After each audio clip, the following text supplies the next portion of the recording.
Ladies and gentlemen, please take your seats. Your program is about to begin.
Well, welcome to Quantum World Congress 2022, or QWC as we like to call it for short. So for over 120 years, the scientists have been working to understand life and matter at the subatomic level, and now the time has come for the rest of us to come alongside these brilliant scientists and bring the workforce, the economic growth, the technical solutions, the securities, the technologies that these quantum opportunities are beginning to offer. My name's Stu Solomon. I'm with Connected DMV. I'm honored to be your host for these next 2 days. Almost 700 of you have registered to be with us today. We're excited about that. You come from many different sectors, and you come from many different locations, and you come with a common interest. An interest really to work together to bring this quantum future into focus. A future that's pointed towards good and towards the advancement of civil society, and a future that can harness these technologies and the innovations that society needs to be able to thrive and live securely in the future. One word of caution for all of us here today, or for some of us here today. Most of us that are here are going to hear some words that maybe we've never heard before. We're going to hear some words that maybe we don't know how to use in a sentence. And that's expected, and that's okay. The scientists and the technologists that share with us in these next 2 days are going to do their best for the rest of us to use everyday terms that are not necessarily all the terms they use in the labs. So we're excited about that. If you are one of those people that is somewhat concerned about being able to keep up with the scientists, anybody would raise their hand and admit that? Okay, one right here. So if you would, at the break, there's one of our exhibitors is called Strangeworks, and Strangeworks has written a book called Quantum for Babies. That's what the rest of us would do, okay? And so if you will go visit them, you'll get a signed copy of that book, Quantum for Babies. I'm sure there will be other books available out there that they may offer as well. So let's understand who's with us here in the room today and over the next couple of days. And so with the registration, what we wanted to do with this conference was to create a cross-sector convening, an ability of all the various interests necessary to establish a strong quantum ecosystem to come together. And that's how this conference was structured. In fact, that's how you have registered. We've got a good number of folks from industry, about 40% of the group, comes from industry. A little over 20% comes from government, and similarly from academia. And then the community is represented as well. And by the community, we mean the nonprofits, we mean some of the economic development folks, and the others that really, from a geographic perspective, can help make a quantum ecosystem work. We need that here. We need that in all of our locations where we're building out these types of quantum capabilities. So that's a bit about who's in the room with us. If we take a look about the interest, when you registered, you provided the interest that you would be wanted to hear about over these next couple of days. And these interests are captured here. They look familiar to you because they were in your registration packet. And this is what you said. You told us computing was at the top of the list, but all of these things were of great interest, AI all the way down through materials.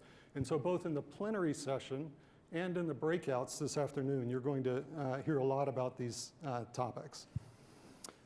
We also wanted to have a strong global representation here because quantum amongst the like-minded countries we think it's important to share. Many of you countries share already in this capacity, and we believe it's important to continue to grow those relationships, both on a bilateral basis here in the US, but also on a multinational basis as we think about the different countries that work together and have common and shared interests.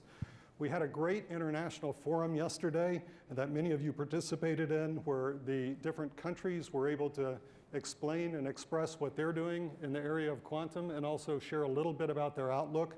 I think that was capped perfectly at the end by some of the students that were in, and one of the students asked a great question, which you'll hear more about here later. With the international community, let me recognize the countries that are participating with us, and I will do this in alphabetical order. I'd also like to recognize their ambassadors. From Australia is with us today and with us here throughout this conference, Ambassador Arthur Sinodinos, Canada, Ambassador Kirsten Hillman, Denmark, Ambassador Christina Marcus Lassen, Finland, and Ambassador Mikko Hautala, France, Ambassador Philippe Etienne, Germany, Ambassador Emily Haber, Israel, Ambassador Michael Herzog, Japan, Ambassador Koji Tomita, Netherlands, Ambassador Andre Haspels, Norway, Ambassador Anniken Krutnes, Singapore, Ambassador Ashok Mirpuri, South Korea, Ambassador Cho Tae-yong, Sweden, Ambassador Karen Olofsdatter, Switzerland, Ambassador Jacques Pittelaud, and from the United Kingdom, Ambassador Karen Pierce.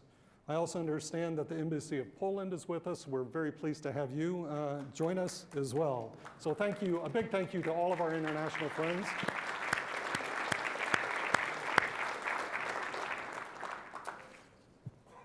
And a special thanks also to our United States government. We have a number of folks from the US government with us.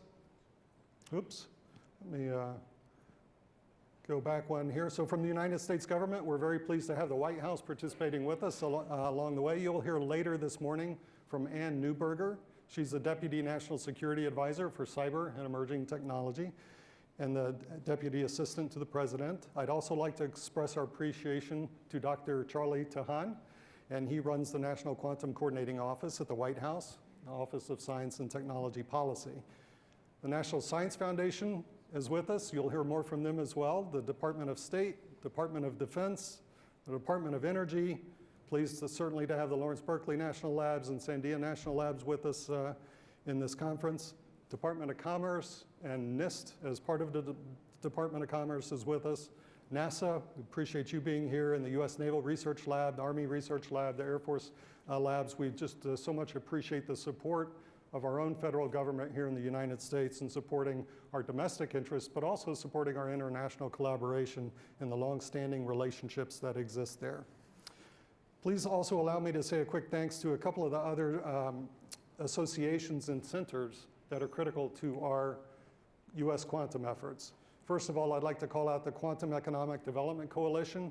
We call them QEDC. They're led by Dr. Celia Merzbacher. Thank you, Celia. I know you're with us here. Appreciate you and your members participating in the Quantum World Congress. Thank you also to the Quantum Industry Coalition, led by Paul Steimers, of K&L Gates. Thank you, Paul, and the group at the Quantum Industry Coalition. The Chicago Quantum Exchange is able to be with us, Dr. David Ashlam, and we so much appreciate their participation. In the Mid-Atlantic, here in our own region, the Mid-Atlantic Quantum Alliance with John Sawyer from the University of Maryland. And last but not least, the Potomac Quantum Innovation Center led by our own George Thomas.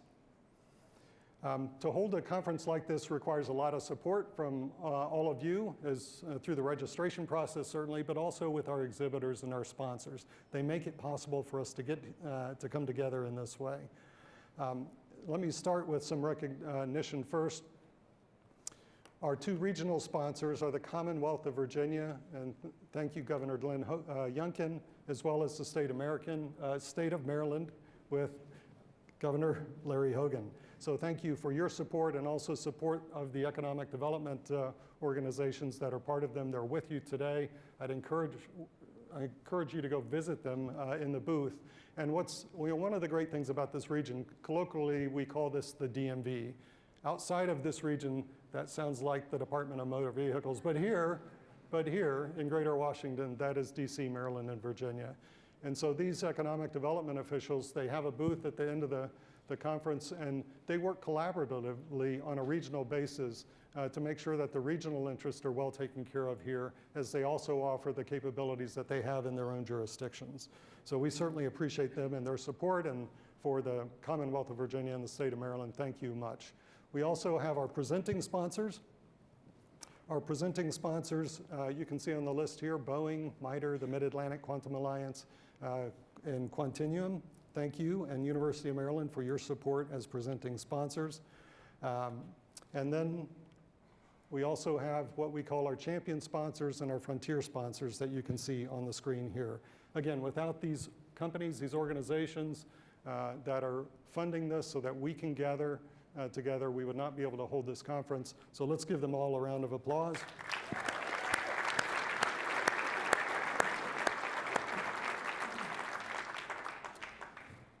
And again, as we look at our conference here the next couple of days, we've got some objectives, some things we'd like to see met. Let me just touch on a couple of those real quick. First of all, we desire that our knowledge be expanded, and I think that's going to happen no matter what we do. We also want our next actions to be identified. So certainly we want to have a good discussion, but we want to come out of this knowing what steps need to be taken to accelerate a quantum marketplace and to make sure that we build it out robustly and well across the ecosystem. We also want that ecosystem to be accelerated. We want more people to be able to understand what quantum is and to be able to be educated and trained on it. And really, we want to enable that education and training so that that future workforce can be prepared as the technologies and the science emerges here. The next couple of days, we're going to have a common format. We're going to have a plenary session in the morning. You'll hear from some fantastic speakers both mornings. In the afternoon, we're going to have breakout sessions. We'll have a break in between for lunch and networking. We'll do it again tomorrow, the next day. And so that will be the format here for the next 2 days. In the breakouts, we're going to have 3 different tracks. You'll see these on the app. Those 3 different tracks are market acceleration, science and engineering, government and security. So you'll see a variety of topics within those tracks, and we encourage you to attend the sessions that are of most interest to you. And given the packed agenda, we're going to be doing short introductions for our speakers. We'd rather hear from them than have us read a long introduction as part of that. So I ask you to refer to the conference app where you can see their full bios. And then certainly when you Google it, you'll get a much longer list of all the other things that they've done in addition to the things that you witnessed there. Frequently with these conferences, we hear a common request, and that is for more networking time. And so as many of you get together, some of you are old friends, some of you are making new friends, the collaboration is such a big part of it, and the networking is such a big part of it. We want to make sure that there's enough time for that. But in the mornings, we're packed. We have a lunch. In the afternoon, we're packed. And so at the end of the conference, our closing plenary is actually going to be a 2-hour networking session. And the government of France is sponsoring that with Connected DMV. So thank you to the government of France for that. Again, that will be a 2-hour session at the end of tomorrow, and we'll do that out in the main atrium. So thank you for that. We also invite you to visit the exhibit booths and the education gallery in the atrium hall. So the exhibit booths are going to show you all kinds of things. They're going to show you technologies, companies that are doing lots of innovative work, but they're also going to show you economic development and education opportunity. Right next to the food, on this side, you will see an education gallery, and you're going to see some scientific posters from 11th graders. And those 11th graders had a summer immersion program this summer here at George Mason University, along with Connected DMV. And in that summer immersion program for quantum, they did all kinds of interesting work. Some of that is represented there, but more importantly, you can go talk to these students that worked on that. They came from the 6 school districts here in our region. And these students, I want to call them kids, they are amazing. And so when you talk to them, you'll get a flavor for that. Please stop in and see them. Please give them a word of encouragement. Those of you that have been in the field for a long time, a simple word of encouragement from you can go a long way. At lunch yesterday in the International Forum, I witnessed Dr. Harry Shaw from NASA, who may be with us in the room right now, sitting with these students and encouraging them about their futures. And that's the type of thing that can spark the student for a lifetime that many of you have enjoyed already in the field of quantum. And they are what we're relying on next for the next generation in this space. Okay, a couple of quick logistics and then we'll get on with it. You all received instructions for the conference app when you registered. If you don't have that on your phone yet, we've gone digital, so we're not handing out paper. You can download that conference app. If you haven't downloaded it yet, please go to our website, www.quantumworldcongress.com. You can download it from there with a click of a button. When you download that and you have that app available to you, you can also configure that so that you can make yourself visible. If you want to be visible beyond physically your presence here, if you want to be visible in the app, you can make yourself visible. You can also allow yourself to chat with others as part of that app. So I just want you to know those capabilities are there for you. The morning plenaries will start at 8:45 again tomorrow. It will run to noon. If you need to get up during the plenary time, again, we just ask that you do it quietly and slip in and out as need be. Lunches both days are going to be right out here in the atrium, and we'll have a continental breakfast tomorrow that will open at 7:45. There are conference staff and volunteers. They're holding up paddles or they have white t-shirts on. They can help answer questions, and if you need help, there should be plenty around. And those of you that are posting, we noticed a lot of people taking pictures yesterday. Those of you that are posting online, certainly we encourage that. If you would also hashtag QWC 2022 your post, we will amplify your messages through our team. Okay, this is your conference. Let's make it count. We're going to get on with our first speaker now. And it's my great honor and privilege to introduce one of our great leaders here in the Greater Washington region. He and his institution, the University of Maryland, are also recognized as one of the very best quantum research institutions in the world. And they're also a marquee academic institution here in our region. Dr. Darryll Pines is one of the key contributors to the creation and design of this Quantum World Congress. You're likely not going to find a stronger and more enthusiastic leader for building out a high-performing quantum ecosystem. So please help me welcome the president of the University of Maryland, Dr. Darryll Pines, to the stage for our first presentation.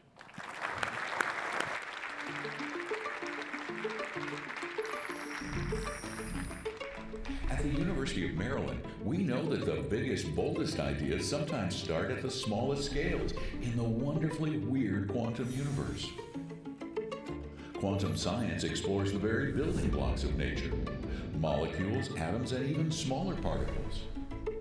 Earlier quantum research led to crucial modern technologies, from lasers to MRI machines. Building on these discoveries, our researchers envision even more to come. A new kind of computer that can tackle problems that would currently take eons to solve. Networks with unhackable security. Entirely new materials with properties engineered at the atomic level. How is all this possible? In part because things that sound impossible actually happen in the quantum realm. Particles can exist in multiple states, even two different places at the same instant, a concept known as superposition. In the quantum phenomenon of entanglement, a pair of atoms can become inextricably linked, so any change to one is mirrored by the other, no matter how far apart they are. Perplexing as it sounds, this occurs with no physical signals passing between them. These and other fascinating features of quantum physics have captivated scientists for more than a century, and much of this foundation was built right here at the University of Maryland. Good morning. Wake up. Good morning. All right, we're in class now. I'm just kidding. Good morning, everyone, and welcome to the first ever World Congress, Quantum World Congress. What an amazing event. I want to particularly thank Mr. Stu Solomon, who you just heard from, and Mr. George Thomas. Give them a round of applause for their leadership in making this possible from the Connected DMV. Now, I'd like to start off with a very provocative statement. I believe the University of Maryland and the DMV in the Mid-Atlantic region is already the capital of quantum. I believe we are the industry leaders in this field, and I believe we have an essential elements to continue to stay as industry leaders. We'll be the ones, I think, with all of you, to use quantum science to hopefully positively impact the world. So I want to leave you with a quote. Quantum can be, for all of us, what Silicon was for Silicon Valley. That is the big play for the university and the DMV and the entire Mid-Atlantic region in the world is quantum. Here's a quick roadmap for my presentation today. I will talk about who we are, University of Maryland. I'll talk about the first pure-play quantum computing startup, IonQ. I will talk about how we are trying to build the capital of quantum. And it all begins, of course, with a little bit of background about my university, the University of Maryland, which is the home of the Terrapins. Yeah, go Terps. That's right. We were founded in 1856 and have been around for about 165 plus years. We started as an agricultural college like many land-grant institutions, and now we're a flagship, powerful research enterprise with over $600 million in research expenditures. But one thing has stayed the same: our commitment to our land-grant mission to improve the lives of humankind. We believe quantum will do that in a variety of ways, and we have the depth and breadth of academic expertise to lead that charge. A former president of the University of Maryland, Dr. C.D. Dan Moat, once spoke of our university's unfair advantage. He was talking about how our location inside the Beltway is the only R1 AAU designated research enterprise inside the Beltway, just miles from key federal government agencies and industry partners. Proximity indeed does matter. Location, location, location. By any standard, the University of Maryland is measured in academic excellence. Our faculty and alums are among the best in the nation and in the world. We have actually 9 Nobel laureates, 62 National Academy members, numerous Fulbright scholars, and 13 MacArthur Geniuses Award recipients who are alums of the institution. And if we are looking at rankings, we are ranked across a wide range of disciplines and measures from a wide range of publications and organizations, including recognized as one of the best quantum universities in the world, in all disciplines, and specifically ranked very highly in quantum computing. So how did our beginnings actually start? The story of quantum at the University of Maryland starts in 2006 with the launch of the Joint Quantum Institute. This is a partnership between Maryland and NIST, the National Institute of Standards and Technology. It is the institute that focused on basic research and created the foundation for all of the quantum advances at our institution and beyond. This foundation allowed us to further strengthen our understanding of condensed matter physics and new materials for quantum. As advances were made in science, materials, and hardware, there was growing interest in the development of algorithms for quantum computations. This led to the creation of the Joint Center for Quantum Information and Computer Science, also in partnership with NIST, to advance robust quantum simulations for a variety of complex computational problems. As quantum science emerged, there was a push to create new devices, new electronic devices that might enhance quantum communication, quantum sensing, navigation and timing, and of course, networking. Thus, we created, in 2018, the Quantum Technology Center to help advance and accelerate innovative electronic devices development for a variety of applications, including the life sciences, including modeling climate change, including modeling energy and battery development, in partnership with the Army Research Lab. So this is our framework. With this research and partnership framework and our infrastructure and resources, scholarly research contributions over the last 16 years have occurred at an exponential pace. In just 16 years, since the founding of the JQI, Maryland is now ranked second among all quantum publications and citations in the literature, only behind MIT in the United States. And if you look at this next chart, it's actually even more interesting. You see in this next chart that the image illustrates the strength of the quality, scientific impact, and collaborations through this woven network with other institutions in the US, in Europe, and in China. And something clearly emerges if you look at this hard. That partnership between NIST and the university remains one of the strongest hubs of quantum science and scholarly output to this day, and that we play a significant role in the growth of future quantum advances going forward by this collaborative network across the world.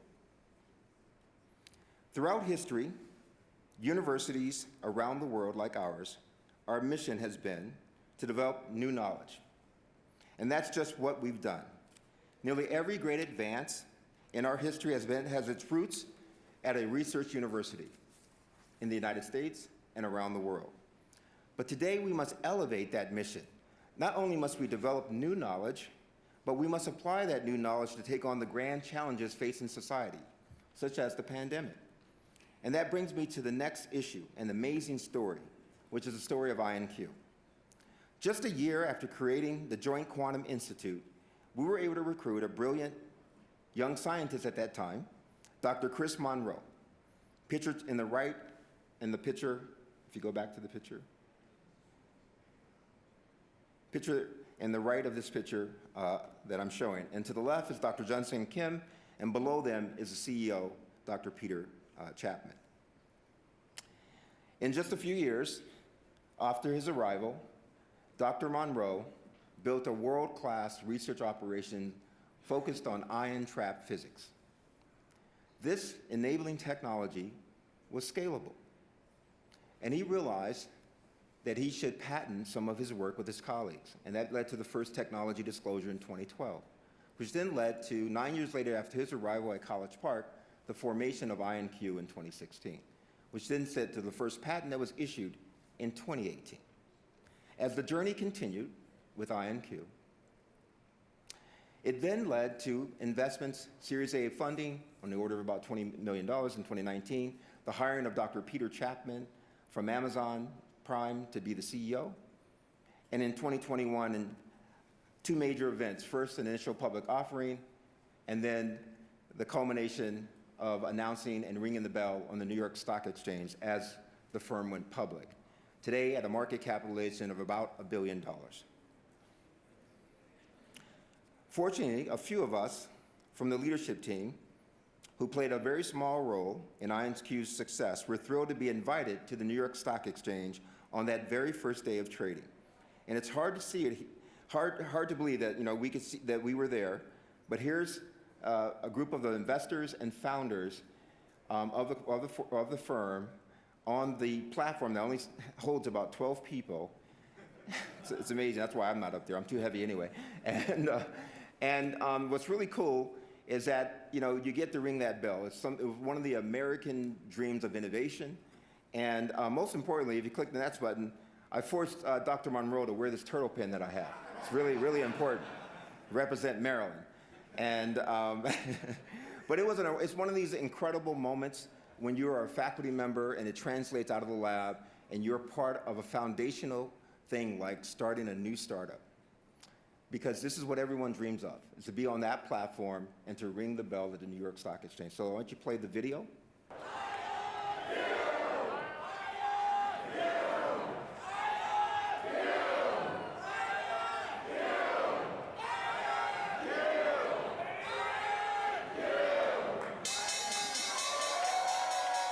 You feel that energy? Is that fun?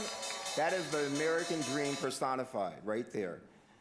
The day was the realization of the American dream for Chris, Jung-Sing Kim, and Peter Chapman, and many of the investors, employees, and founders of IonQ. And that was amazing. But that day, we celebrated, and we realized this was a remarkable thing, that quantum computers were becoming, at least in an infancy, somewhat realizable. But that also led to a partnership with IonQ, even after it being traded, that Maryland and IonQ shared the same mission, to improve the lives of humankind using quantum technology. And to help realize this mission, we created jointly the first ever user facility, the National Quantum User Facility we call QLab. QLab is a national user facility for all, located right in College Park, right co-located with IonQ, a partnership between the University of Maryland and IonQ. We do training, boot camps, workshops, classes in practical quantum computing, privileged access to IonQ's quantum computers, advances in research and early applications of quantum computers. We connect researchers with other partners, and we mentor and develop the workforce. In just over a year, more than 160,000 jobs have been run on the 11-qubit computer, and now more recently 43 jobs on the 23-qubit computer. These are some of the topics of research that we're exploring. Quantum machine learning for medical image processing, quantum kernels for fluid dynamic equations, variational quantum estimation for battery materials research, quantum machine learning for exploration of topological superconductors, and the optimization of quantum control engineering, and the use of quantum computers to model climate science and earth science. So we've come a long way, and a long way to go. So how do we build the capital of quantum? Number one, it takes investment for it to grow. And I think it takes four things that I'm going to share with you today. First, investment. On our campus, we've invested almost $1 billion in buildings, instrumentation, labs, people, to ensure that our scientists have the right environment to advance quantum science and innovation. We now have over 200 plus researchers across all disciplines at the university, working in all aspects of quantum science and technology. As we get closer, we are taking that work that you just saw from IonQ, translating it out of the laboratory from the benchtop into actual products. So one of them you know about, which is the translation to the IonQ commercial computer. The other one is going to emerge in quantum communications, which should emerge pretty soon, and quantum sensors, which should also be emerging. And you know this because you're working in many of these areas. This is what quantum is realizing, and this is what this infrastructure and framework that we've built is leading to. But I want to highlight one of them, quantum networks on this chart. A team of scientists from MIT, Arizona, and University of Maryland have been working on something called QuadNEC, which is a NSF-sponsored program. It's an accelerator program to take their infant technology and translate it to a quantum network using ion trap computers. So the goal is to develop the next generation of quantum network to connect quantum computers. Next chart. So they're focused on two major things, as is true in all networks, but they're now focusing them on quantum part of that. So develop a quantum modem is one part of what QuadNEC is all about, and the other part is a quantum router. And the idea is to use these two devices to create a quantum network and send photons across a fiber. So that's what we're trying to do. So we created something called the Mid-Atlantic Quantum Internet, or MARQUI, the first quantum network of ion-trapped quantum computers. And the hope is that we're going to send signals across over a range of about 4 or 5 miles across the network as a demonstration that this can be done. We recently demonstrated the longest transmission of photons from trapped ions along an existing fiber network that we're using under the ground, and we've sent it over about a 5 or 11 kilometer fiber link and proven that you could send a photon that was entangled and unentangled it on the other side. Pretty exciting.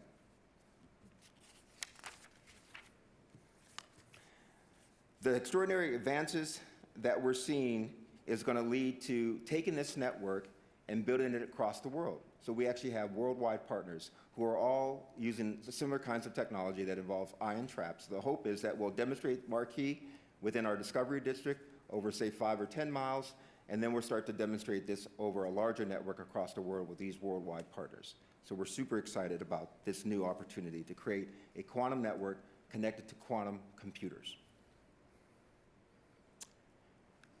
So what's next in building this capital of quantum? Well, we have to have partnerships. Partnerships are important. Here's the second thing we need to grow the capital of quantum. Because we believe we will grow and innovate much faster if we all align public and private interests and partnerships. This is why we created the Mid-Atlantic Quantum Alliance, which involves some of the leading universities in our region, as you see on this chart, but it also involves government and industry, as you see on the next chart. So we have now partnerships with NIST, NASA Goddard, ARL in our region, others, MITRE, APL, and a host of quantum firms or firms that are in the quantum space. Northrop Grumman, of course, you know IBM's incredible efforts in that space, Lockheed Martin, AWS, and also a not-for-profit, Qubit by Qubit, which helps to train the workforce all across the nation by creating a platform that's virtual in which students can learn. What else is next? Well, we need to create an innovation ecosystem to make all this possible. So the third essential block is to create the capital of quantum, is incubating a startup ecosystem, because quantum will be built on ideas, and those ideas can come from anywhere. At Maryland, we've launched something called the Quantum Startup Foundry, in which we have incubated now numerous firms, over a factor of number of 10 plus firms that are incubated in our Quantum Startup Foundry. And it's a system of both resources, space, and collaboration to help early stage startups advance in hardware and in software, and also in not-for-profits. So we're very excited about this group of startup firms connected to our network. But the other important part of the ecosystem is training the workforce. We are an academic institution, so we want to create and not leave folks behind by bringing in all diversity to this quantum space.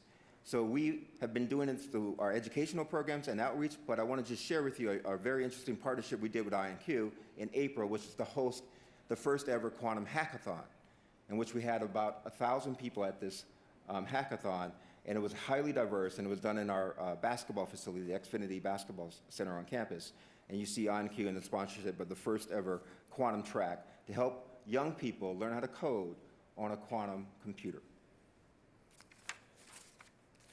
This is also happening through our colleagues at IBM, who have been linking to our HBCUs across the United States, and they've created the HBCU Quantum Center, in which they've linked their quantum computers and their free software to be able to allow students from HBCUs to partner and code in the language that allow them to program on quantum computers. And many of those schools that you see in the Mid-Atlantic are partners with us and our Mid-Atlantic Quantum Alliance. So this is how it all comes together. The capital of quantum. Just look at all these amazing assets we have in this region. We practically have run out of space on this map. That was supposed to be a joke. Of course we haven't run out of space, but you see it's filling up. And you see all over the DMV, lots of entities, both government, private, and academia, that is there supporting the ecosystem of the capital of quantum. And so they are federal labs, they are academic institutions, they are quantum companies, and they are quantum not-for-profit entities as well, of course, the University of Maryland. We're super excited about this network that we've built, all of us have built here in the DMV region, and it's growing, and it's really strong, and we really seek international and domestic partners to join us. So here it is then. These are the 4 essential ingredients of a capital of quantum. First, you need research and investment. Research goes hand in hand with translation. Research goes hand in hand with partnerships. So the next is you need partnerships. You then need to create the startup innovation ecosystem. That's taken years for us to accomplish, over at least 20, 30 years to make that possible in all subjects, not just quantum. And then finally, probably even most importantly, you need fearlessness. You need fearlessness because change is hard. Progress is hard. Invention is hard. It takes courage to innovate, courage to harness new field of science like quantum. Together, we must all go forth with boldness. Science and startups sometimes lead to dead ends. Those of you in this room know that. That should not stop us, though. We need to continue to invest because from those dead ends, we will forge new paths. This is important because all this work isn't just about new technology and new knowledge. It is about solving the grand challenges facing society. Quantum is an enabler. Quantum computing is an enabler. We have big problems to solve. Quantum science and technology is going to help us find solutions to those big problems. Where would we have been without solving the pandemic through science? What would have happened if fundamental investments in mRNA research didn't happen for the last 20, 30 years by the National Science Foundation and by NIH? We wouldn't have been able to deliver a vaccine in 9 months. That's because of the investment in research. The same is true for quantum. This is our time.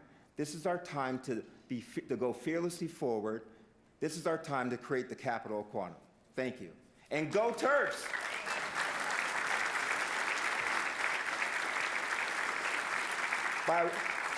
Let me also say, since this is the moment of FIFA, go USA. How about that? Go USA, if you love soccer. Thank you.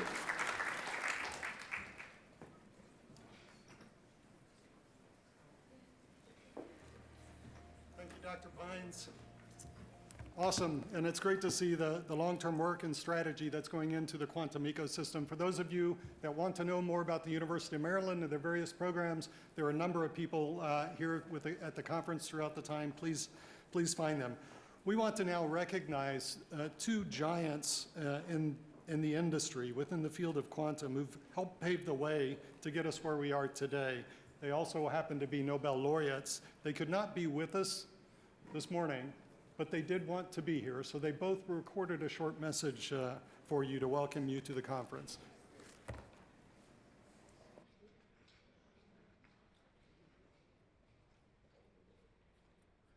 Quantum science was born with the 20th century, more than 120 years ago. Quantum mechanics, as we know it, is almost 100 years old. That quantum understanding sparked a revolution in both the scientific understanding of the character of the natural world and in the nature of technology. Most of what we think of as being the hallmarks of our modern technological lives owe their existence to quantum mechanics. But today, we are in the midst of another quantum revolution, one that goes beyond the wave-particle duality and related phenomena that drove the first quantum revolution. That modern revolution embraces those weird aspects of quantum mechanics like superposition and entanglement that have been known but little understood or used since the early days of quantum mechanics. This year's Nobel Prizes in physics, along with those of just 10 years ago, exemplify the genesis of the second quantum revolution. Today, we are seeing the weirdness put to work. And all of you, participants in this inaugural meeting of the Quantum World Congress, are in the vanguard of that process. Bringing the quantum features from the laboratory into the industrial and technological sector is one of today's great challenges. It will require consistent and effective investment. It will require the education of a new generation quantum workforce. It will require the best efforts of all of us to bring the promise of quantum to full fruit. You have gathered for this Quantum World Congress from all over the world to accelerate that quest. Let's make it happen. Hello, everybody. I understand that you are here in an event made for and by researchers, engineers, and even lawyers. You are all participating in the second quantum revolution. A big challenge of today is to transfer the fantastic advances in basic research labs into products that will find a market. I am impressed by the number of startups whose goal is precisely to be able to make these systems available for the general users, but nobody knows if they will find a big market.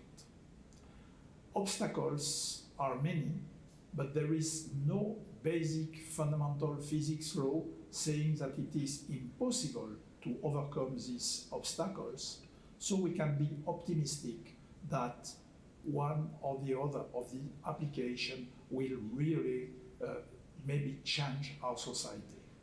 And it is only in the collaboration of all the players of the ecosystem that the field will progress. Have a nice meeting.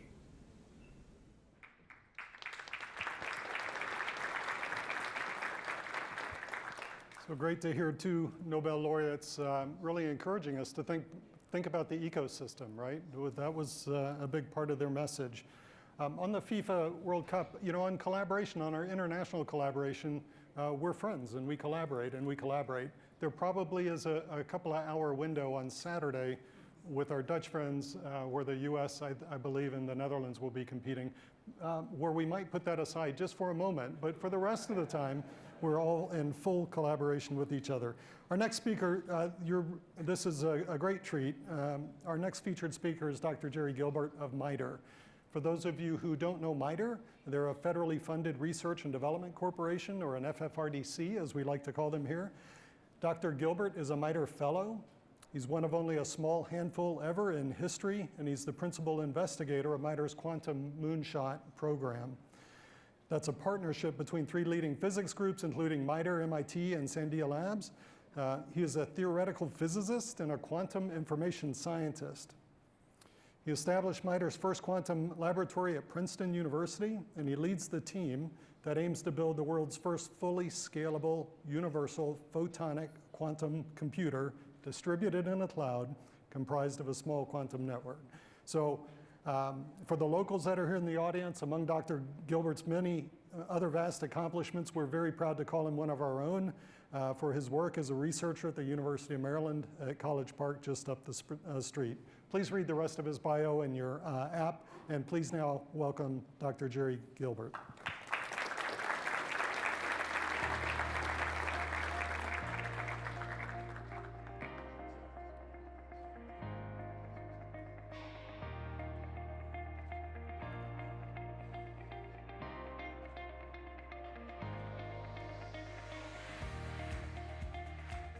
Good morning, everybody. Thank you very much, Stu, for the kind introduction. I want to thank the organizers for inviting me to this meeting. And what a thrill it is to be speaking here at this, the inaugural one of the Quantum World Congresses. One can only hope that in the subsequent years this will become one of the leading... All right, I'm going to have to fight my tendency to wander around. Thank you for telling me. So what a thrill it is to be speaking here at the inaugural one of the Quantum World Congresses. So the organizers asked me to, in 30 minutes, give an overview of the field. That's impossible, but I'm going to do my best. So let's start by taking a look backwards about 75 years. The picture on the left shows the ENIAC computer, at that time the world's most powerful classical supercomputer. At the time, it was regarded as an incredible breakthrough. It was called a giant brain. It was able to solve problems in a few hours that would have taken days for several thousand people to work on to solve. If you try to compare this with the modern iPhone, for example, the computer in your iPhone or your smartphone, it's a difficult task because they're so different. But if you ask how many of these would be necessary to equal the memory that is in the iPhone today, depending upon which model of iPhone you have, it would require hundreds of millions or more than 1 billion of these things, which weigh tons each. So that was the state of the art. Then, moving ahead about 20 years, there was a famous television program hosted by Walter Cronkite, then America's most trusted newsman. And the I have the clip, but I'm not going to show it because of time constraints. The high point of this program was when Walter Cronkite showed the home office of the future. He had a man push a button, and on a screen, now this was all fake because they didn't have this then, but he had a person push a button, and on the screen was a tailored news report for the person in his home. The next thing that they showed, which was striking and unbelievable at that time, was you pushed a button and you got a local weather report printed onto a piece of paper. There was no printer, so they just had a guy hiding behind the desk pushing a piece of paper. And that was the state of the art. Now, these developments were made possible by the work of computer engineers. I am not a computer engineer, I'm a theoretical physicist. And when we physicists talk about information, we have in mind something that is encoded in the state of a physical system, an actual physical system.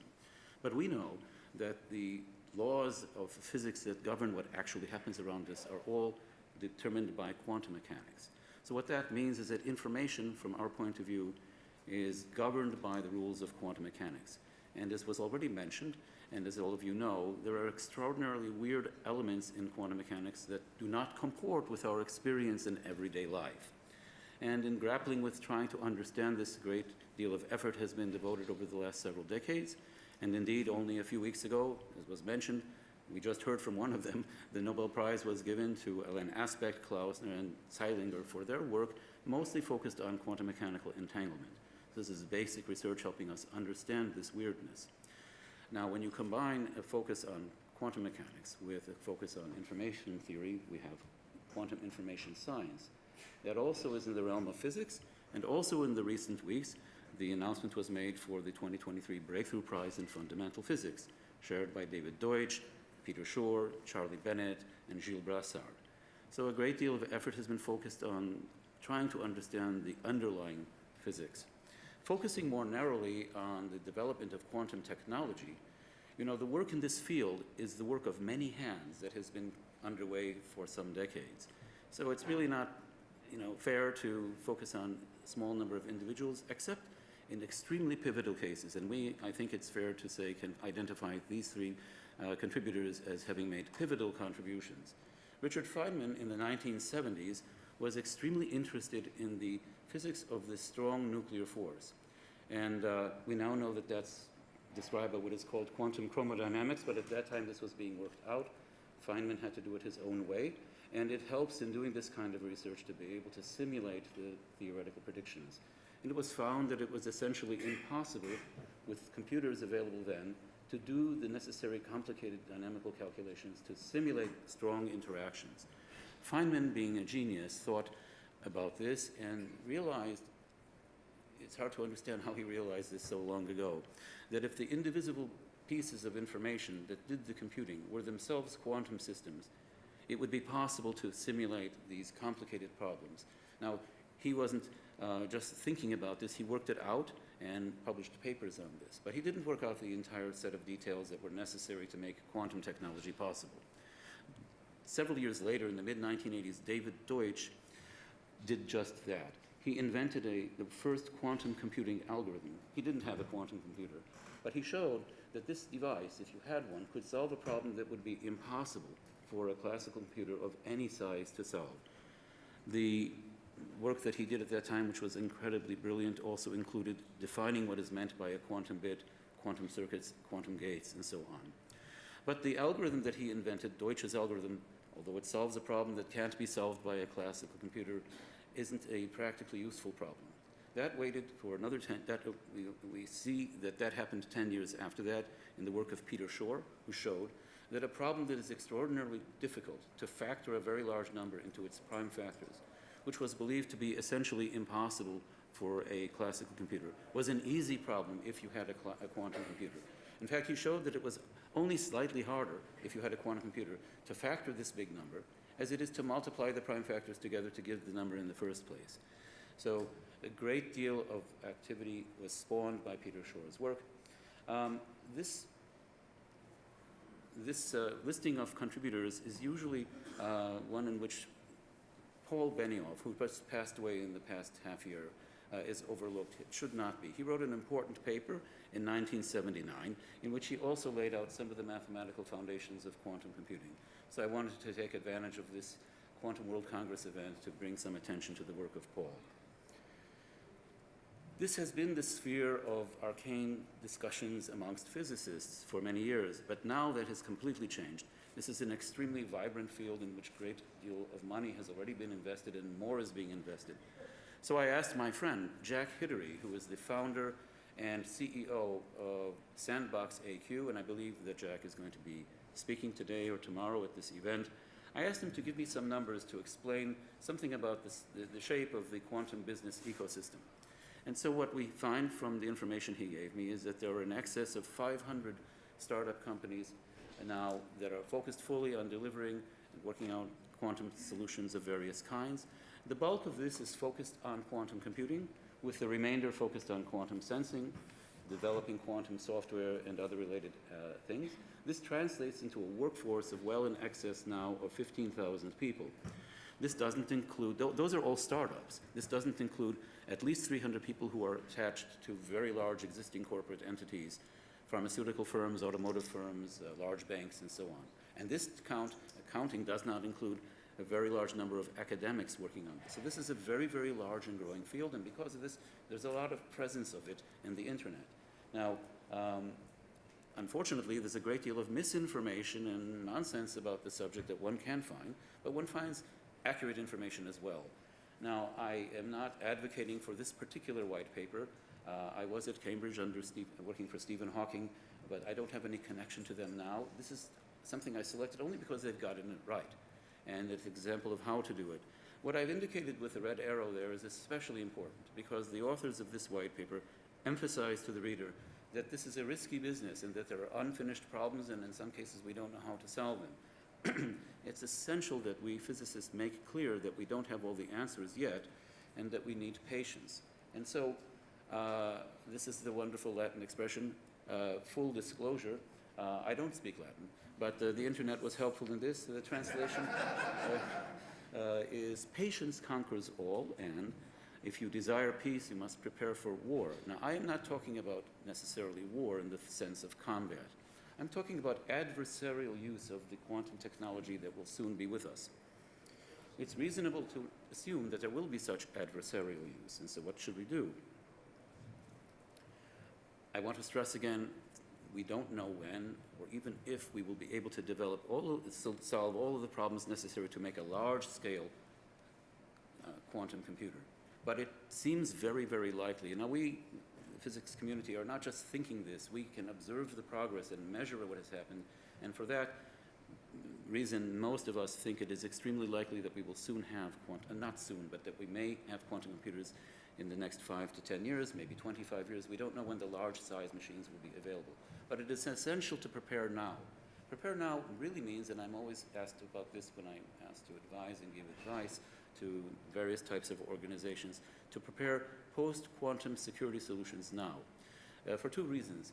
First of all, if and when we have powerful quantum computers that can break codes, they will be able to slice like a knife through butter all of the existing security techniques that are in place to protect our information. But there's another element to this, which is stealing information now that adversaries cannot read in the expectation that quantum computers will be available. When that happens, they will be able to backread everything that they have stolen. So it could be national entities, your corporate competitors, and if the kind of quantum computer necessary for this is available in 5 years, that means in a very short time, people will be able to read everything that they have gotten. So the way to do this is to prepare now. Now, how do we know in which way to go to proceed? Do we have prophets who can guide us? I have here a famous quote from the Nobel laureate Steven Weinberg, who sadly passed away last year. He was my PhD supervisor and then became my very close friend and mentor. And Steve's quote is that we in science have heroes, but we don't have prophets. And what he meant by that was that, for example, Einstein is regarded by every physicist I know and by myself as a personal hero. But because of the incredible work that he did that has put him on the same level as Galileo and Isaac Newton. But for the last 25 years of Einstein's life, he focused on an approach to unifying the fundamental forces which nobody is pursuing today. I don't know of a single physicist who is attempting to do what he did in the way that he tried. So he wasn't a prophet, but is a hero. We can look to another person of this sort, Richard Feynman, already mentioned, about 40 years ago, spoke to an audience that he didn't usually address, of the kind. There was a public talk at Esalen on the Big Sur coast in California. No physicists were in the audience. And he talked in ordinary words about quantum computing, and he called it that. And he pointed out the necessity for doing it to solve certain problems and how it's logically possible. And then he said the thing that he said, which I've highlighted here in yellow, which is that there's no problem in that. That was 40 years ago, and we still don't have the quantum computers he was pointing to, so there is a problem in that. It's extremely difficult to make a quantum computer. I'm going to explain some of the reasons as to why, but this really is important to understand. Why is it so difficult? Well, in this picture I have in the lower middle a picture of the Frontier classical supercomputer. It sits in Oak Ridge National Laboratory in Tennessee. The title of the most powerful supercomputer in the world is a title that changes from time to time. I believe that as of this morning, it's correct to say that the Frontier machine is the most powerful supercomputer in the world. And you notice that I have pictured next to it a wooden abacus. And the reason I do is because these two devices, as incredibly different as they are, the Frontier machine is capable of blinding speed and incredible density of memory. In a certain sense, these are the same, because the information that is manipulated by hand with the abacus and that is manipulated electronically by the Frontier is the same thing. It's classical information. In contrast, the chip that you see a picture of on the other side of the slide, the Sycamore chip made by Google, contains quantum bits. They are fundamentally, radically different than classical bits, and I'm going to try in the next few minutes to explain to you why that's the case and how it's true. Now, when as a physicist you are asked to give a public talk, you need to speak in a normal spoken language like English or Portuguese, and that's always the wrong language, because the proper natural language is mathematics. And so when the translation, some accuracy is lost. I have, over many years, given talks about quantum mechanics to the public and come up with different ways of metaphorically representing it with pictures and so on. The very, very best rendition I have seen was invented not by me, but my colleague, my former Caltech colleague, John Preskill. So for the next few slides, when you see balls and boxes, these are slides I have pinched from a presentation that John gave. I've given him credit here on the screen. We're going to consider classical bits. I'm going to imagine them as a ball that you could paint green or red. And I apologize to any members of the audience who might be colorblind, but I hope you'll be able to see which is which. Now, we want to be able to do information processing with these bits. So we need to store them and retrieve them at a later time. For this purpose, we have a picture here of a box. The box, it has a door. And let's imagine that we take the classical bit and we put it inside the box through the door, and then we close the door. And then some time goes on, the computer is doing something else, and then we need to retrieve the bit. Well, you open up the door through which you put the bit, and you take out exactly the same thing that you put in. What went in is what comes out. Now we want to think instead about quantum bits and quantum information. And what I mean by that is the information that is in quantum information is that which is encoded in the state of a quantum system. So let's talk about quantum bits. These are the indivisible pieces of information that we manipulate in a quantum computer. We also have a box in which to store these so that we can retrieve it later and do information processing. But this is a different kind of a box. It has two doors labeled 1 and 2. And if I put the bit into door 1, or I put the bit into door 2, I can then close the door. Notice that the one on the left is going through door 1 and the one on the right is going through door 2. What are these two doors? They're supposed here to represent two complementary ways of either preparing or measuring the state of this quantum bit. So let's close the door now, and some time passes, and now the algorithm requires retrieving these and doing some processing. So remember, I put the bit in through the door 1 on the left and door 2 on the right. I open door 1 on the left and I take out exactly what I put in. I open door 2 on the right and I take out exactly what I put in. So everything makes sense. However, I want to now consider a different option. This is not two qubits, quantum bits. What I have here is just two instantiations of what we're doing. So on the left, I put it into door 1. On the right, I put it into door 1. then I close it. Now, in this is a single case, but I'm doing it 2 times. I'm going to open up door 2, not door 1. What comes out of door 2 is not the same necessarily as what went in. I put in the red color, but I find if I do this many times, that half of the time, it will come out exactly the opposite color. And if you do this enough times, it gets closer and closer to exactly half and half. This is precisely what is predicted by the mathematical version of the theory, and it is precisely what is experimentally confirmed. And quantum mechanics has been confirmed now repeatedly for 100 years. So even though it seems odd that this is what happens, it is what happens. Now, there's more oddness, more weirdness to quantum mechanics than that. You might wish to copy this information because the algorithm requires that for further processing.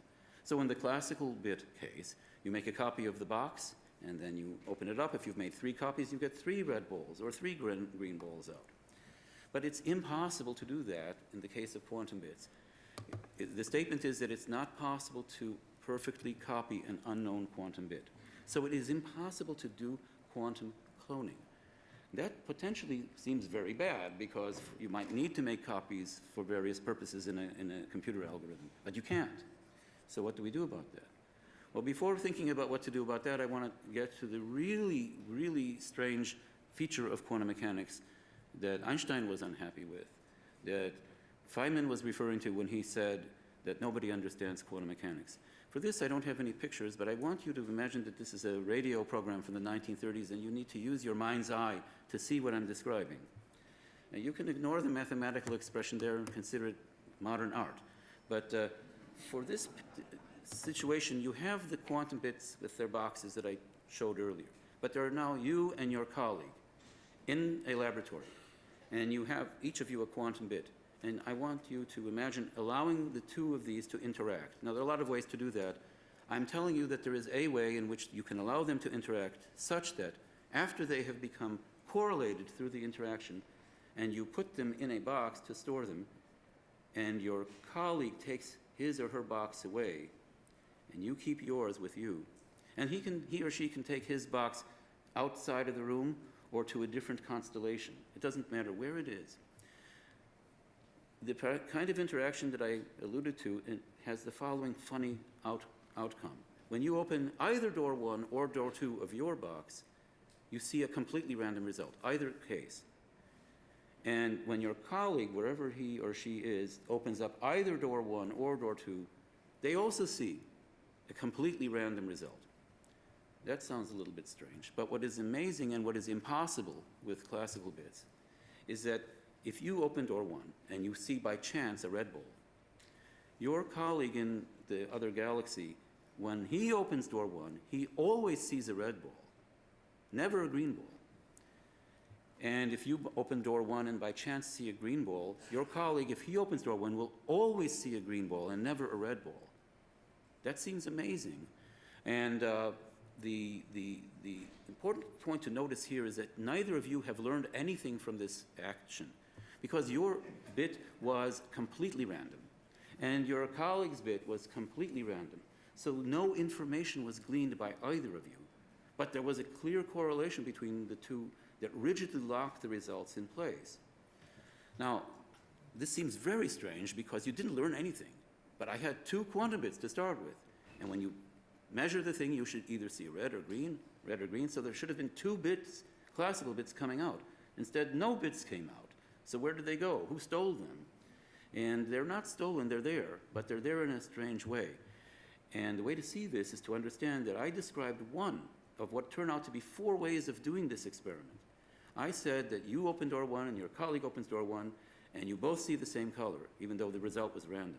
But you could have done it where there's a different way of allowing them to interact, the qubits, when you had them together, such that when you open door 1, you see red or green, and when your colleague opens door 1, he sees the opposite color, not the same color.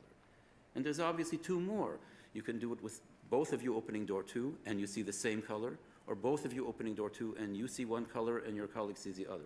Those are 4 different cases, and they're perfectly distinguishable mathematically and experimentally.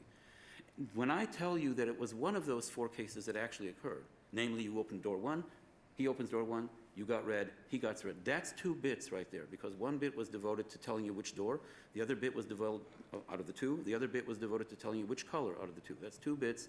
They're there, but they're impossible to access at either end. They're not available to you. They're shared between the 2 ends, whether the 2 ends are a block apart or galaxies apart. That is quantum mechanical entanglement, and it is a fact because it has been measured in the laboratory. Alain Aspect, who we saw in the introduction a few minutes ago, did that in the laboratory.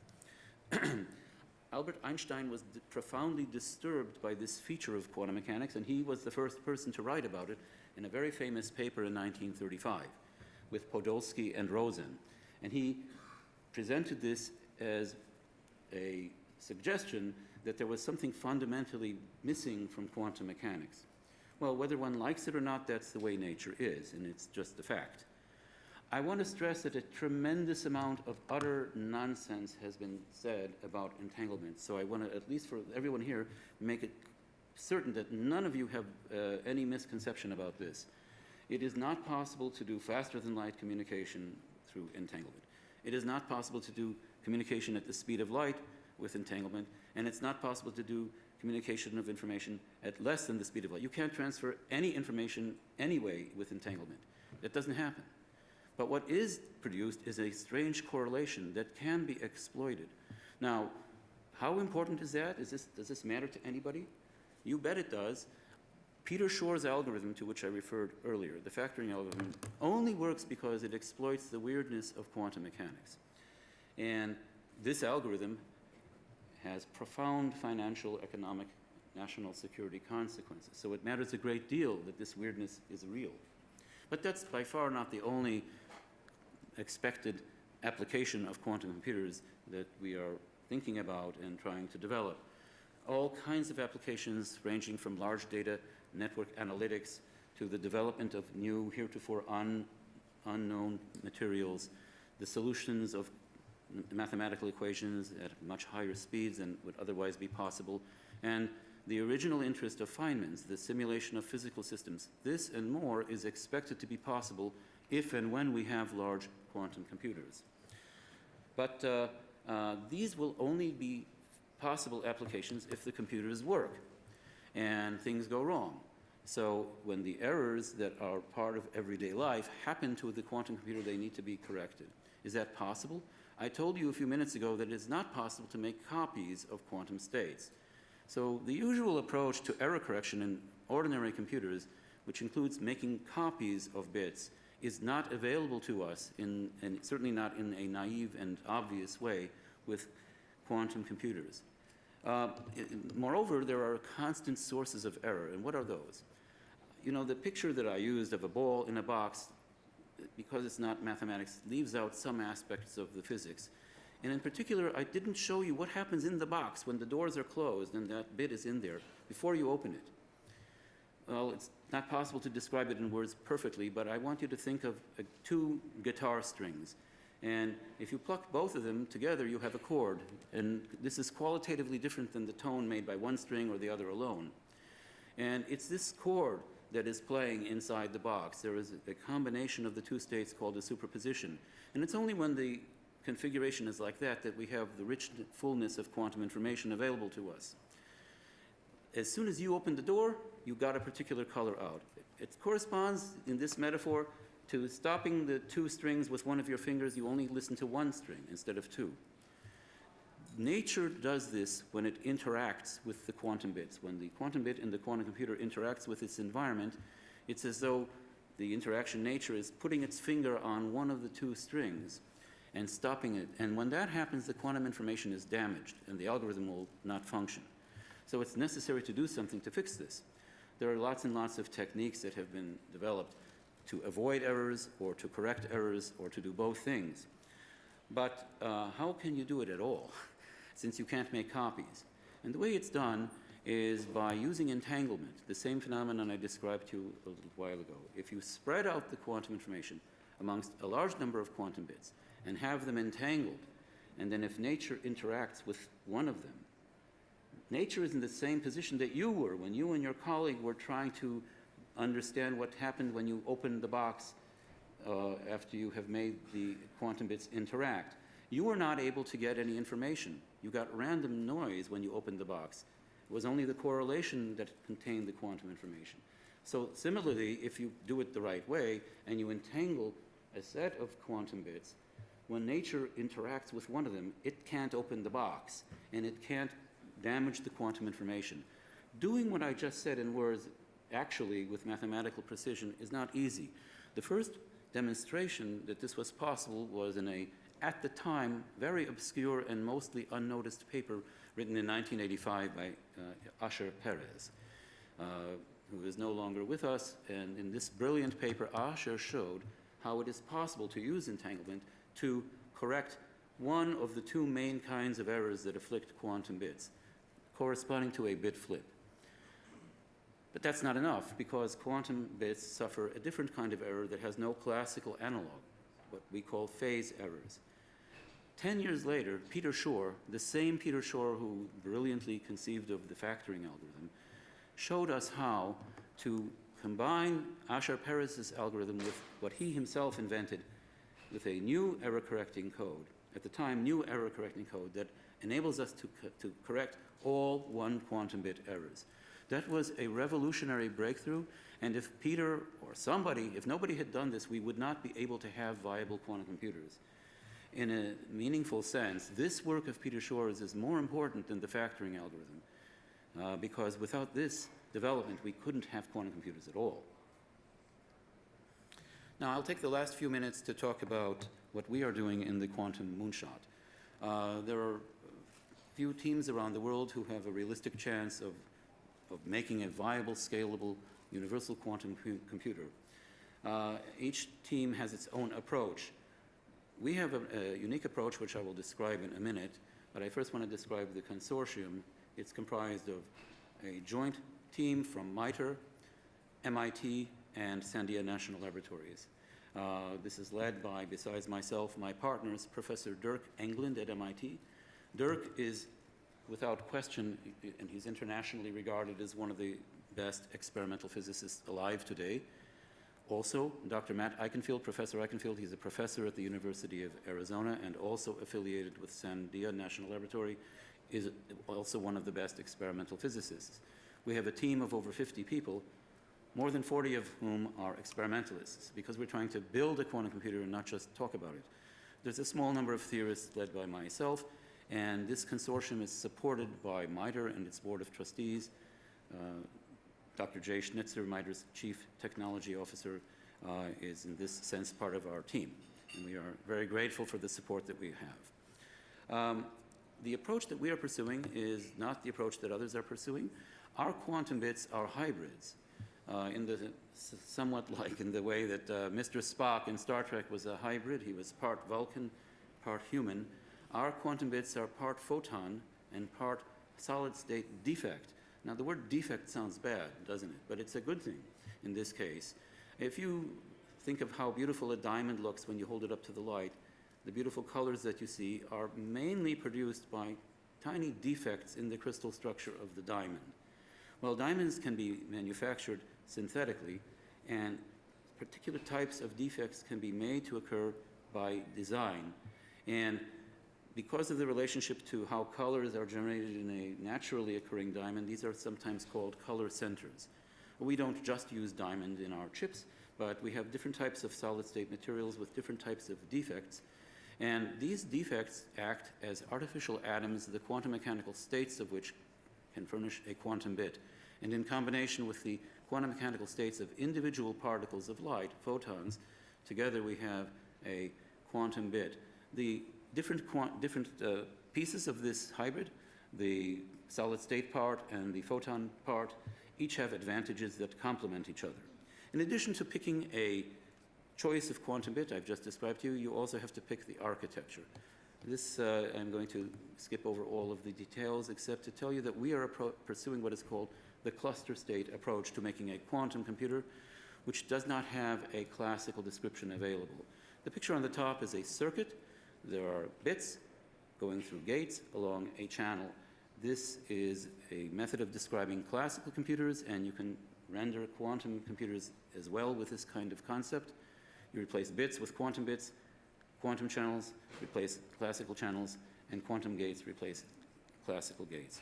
In our case, we make a highly entangled state. That's the grid that you see. The lines represent entanglement between the different quantum bits in this grid.